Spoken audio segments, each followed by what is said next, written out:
मित्राणि नमः संस्कृताय। कैसे हैं आप सब? उम्मीद है अच्छे होंगे, स्वस्थ होंगे। फ्रेंड्स, स्वागत है आपका संस्कृत शिक्षा में और मैं हूं बिंदु शर्मा। हम कर रहे हैं शिवराज विजयम की बहुविकल्पीय प्रश्नोत्तरी। इसकी 3 कक्षाएं हम पहले कर चुके हैं और आज हम करेंगे इसकी क्लास 4। तो फ्रेंड्स, यदि कक्षा अच्छी लगे तो प्लीज़ लाइक कीजिए, शेयर कीजिए, कमेंट कीजिए और चैनल पर नए हैं तो चैनल को सब्सक्राइब कीजिए। डिस्क्रिप्शन बॉक्स में टेलीग्राम का लिंक भी है, यदि आप चाहें तो वहाँ पर भी ज्वाइन हो सकते हैं। फ्रेंड्स, इसके 70 प्रश्न हमने कर लिए थे और आज है हमारा प्रश्न नंबर 71। अंबिका दत्त व्यास की रचनाओं में शामिल है बिहारी बिहार, सामवत ये नाटक है, शिव विवाह और भारत भारती। तो बिहारी बिहार और सामवत नाटक ये दोनों किसकी रचनाएं हैं? अंबिका दत्त व्यास की। तो पंडित अंबिका दत्त की रचनाओं में बिहारी बिहार और सामवत नाटक दोनों विकल्प सही हैं। इसके अतिरिक्त इनकी रचनाएं हैं गुप्ता शुद्धि प्रदर्शनम, अबोध निवारणम, शिवराज विजयम। इनमें अबोध निवारणम और बिहारी बिहार कौन से काव्य हैं? हिंदी काव्य। आगे, शिवराज विजय युग व्याप्त निद्रात जागृति, महाराज, महागुरु, महात्मा या योगीराज। तो शिवराज विजय में युग व्यापत निद्रितात जागृति महर्षि योगीराज है। जो योगीराज हैं वो बहुत लंबी समाधि के बाद जागते हैं। तो पहले उन्होंने युधिष्ठिर के समय में समाधि लगाई थी और वो विक्रमादित्य के समय में उठे थे और पुण्य विक्रमादित्य के समय में समाधि लगाकर अब औरंगजेब के समय में वो उठे हैं। आगे, शिवराज विजयम वस्तु विभाजनम वर्तते, उल्लासेषु उच्छ्वासेषु निश्वासेषु या सम उल्लासेषु। तो शिवराज विजय किसमें? ये निश्वासों में विभक्त है। 3 विराम है और इसमें 12 निश्वास हैं। आगे, अधोलिखितेषु उपन्यासकारम चिनुता, बाणभट्ट, बिल्लन, दंडी या अंबिका दत्त व्यास। तो अंबिका दत्त व्यास को क्या कहा जाता है? उपन्यासकार। आगे, ऊपर लिखितेषु उपन्यासम अंबिका दत्त व्यासम अस्ति।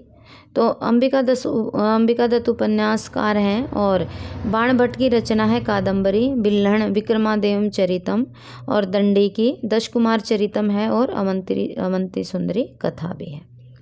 आगे, कवचिन मंदिराणि भिद्यन्ते, कवचित तुलसी वनानि छिद्यन्ते, कवचित अद्दाराप्यायन्ते, कवचित दानी लुठ्यन्ते, गद्यांशो कुत ग्रहीत।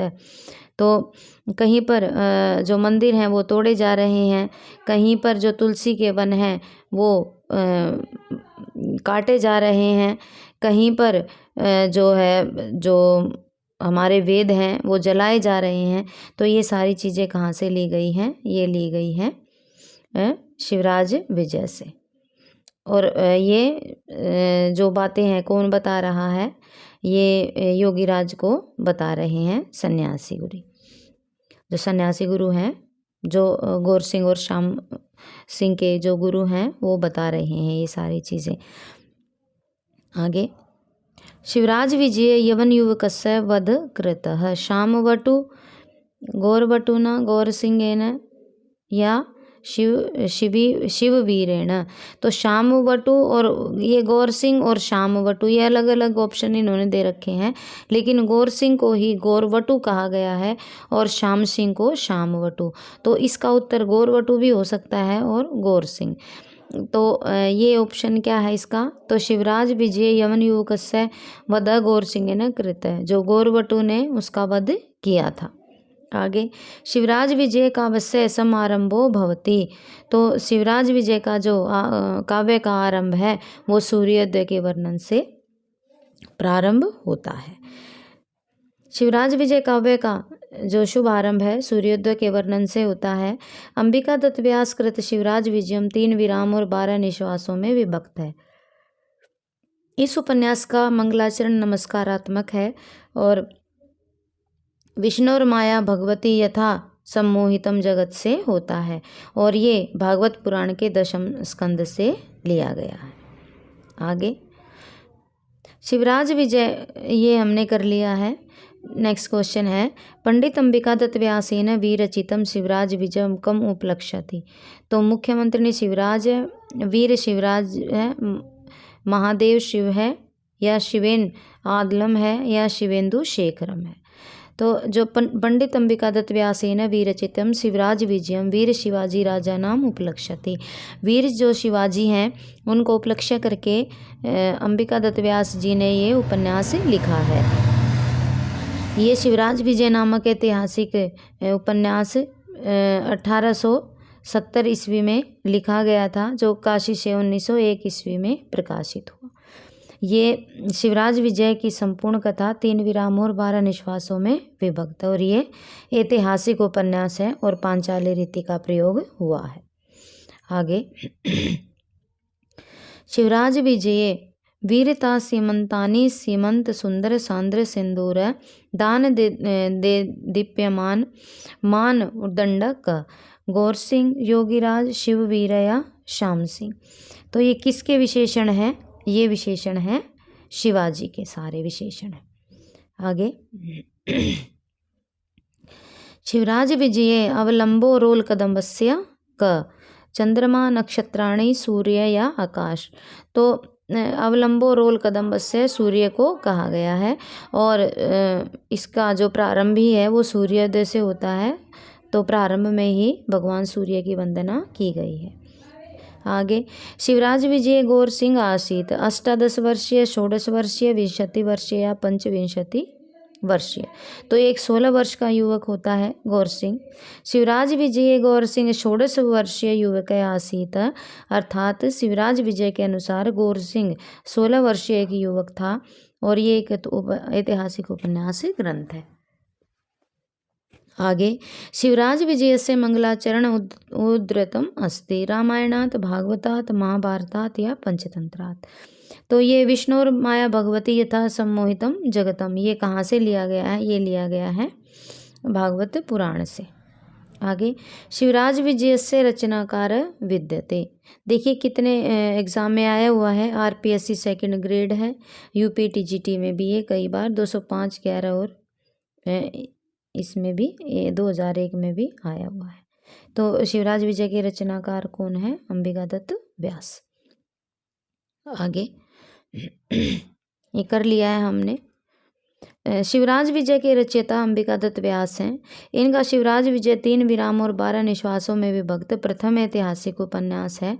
सुबंधु बाण तथा दंडी प्रसिद्ध गद्यत्रयी लेखक हैं और सुबंधु की वासव दत्ता और बाण की कादम्बरी और दंडी की 10 कुमार चरितम प्रसिद्ध गद्य काव्य है। आगे कदली दल कुंजयाति अस्यत् कुटीरस्य समन्तात् पुष्पवाटिका पूर्वतः परम पवित्र पानीयम परः सहस्त्रपुंड्री कपटल परिलसितम पतत्रिकूलम कूजितम पूजितम पयः पूरितम सर आसीत। उपर्युक्त गद्यांश किस रचना से उद्धृत है? तो ये कहाँ पर है? ये जहाँ पर वो आश्रम था सन्यासी गुरु का, तो उसके बारे में ये बताया गया है कि पुष्प वाटिका के चारों तरफ क्या क्या है। तो ये सारा कहाँ से लिया गया है? ये लिया गया है शिवराज विजय से। संस्कृत संजीवनी समाज की स्थापना की थी अंबिका दत्त व्यास ने। आगे संस्कृत साहित्य में प्रथम ऐतिहासिक उपन्यास का सौभाग्य किसे प्राप्त है? तो शिवराज विजय को। अंबिका दत्त व्यास जी की 80 रचनाओं में शिवराज विजय को प्रथम उपन्यास का दर्जा प्राप्त है, जबकि सामवतम नाटक ग्रंथ है। शुद्धि प्रदर्शनम अबोध निवारणम बिहारी बिहार आदि इनकी प्रमुख कृतियां हैं। शिवराज विजय क्या माना जाता है? ये माना जाता है ऐतिहासिक उपन्यास। इसमें शिवाजी के 10 वर्षों की जीवनी पर आधारित ये ग्रंथ है। आगे सोमनाथ मंदिर पर आक्रमण किसने किया था? सोमनाथ मंदिर पर आक्रमण महमूद गजनवी ने किया था। 1025 से 26 ईस्वी में सोमनाथ के प्रसिद्ध मंदिर पर हुआ यह बहुत भयंकर आक्रमण था। और यह मंदिर कहाँ स्थित है? गुजरात राज्य के काठियावाड़ में स्थित है। आगे पंडित अंबिका दत्त व्यास की जन्मभूमि है तो पंडित अंबिका दत्त व्यास की जन्मभूमि के वो कहाँ है? जयपुर में। पंडित अंबिका दत्त व्यास की जन्मभूमि जयपुर है। अंबिका दत्त व्यास पंडित राजा राम जी के पौत्र हैं। कई बार दादाजी का नाम पूछ लिया जाता है। पिता का नाम है दुर्गा दत्त और दादा का नाम है पंडित राजा राम। इनके पिता दुर्गा दत्त कभी जयपुर में तथा कभी काशी के बनारस में रहते थे और अंबिका दत्त व्यास का जन्म जयपुर में ही हुआ है। आगे रोती हुई बालिका को शांत करने के लिए किसको आदेश दिया गया? तो किसको आदेश दिया गया था? ये दिया गया था शामवटु को। तो फ्रेंड्स, ये थी अपनी आज की कक्षा। उम्मीद है कि आपके लिए बहुत ही बेनिफिशियल रहेगी। तो आज के लिए बस इतना ही फ्रेंड्स। यदि कक्षा अच्छी लगे तो प्लीज़ लाइक, शेयर और कमेंट करना ना भूलें। यदि कक्षा में कुछ कमी लगती है तो भी कमेंट बॉक्स में बताइए और यदि ये आपके लिए यूज़फुल है तो भी बताइए। तो आज के लिए बस इतना ही। मिलते हैं कल एक नई कक्षा के साथ। तब तक के लिए स्वस्थ रहिए, मस्त रहिए। नमो नमः।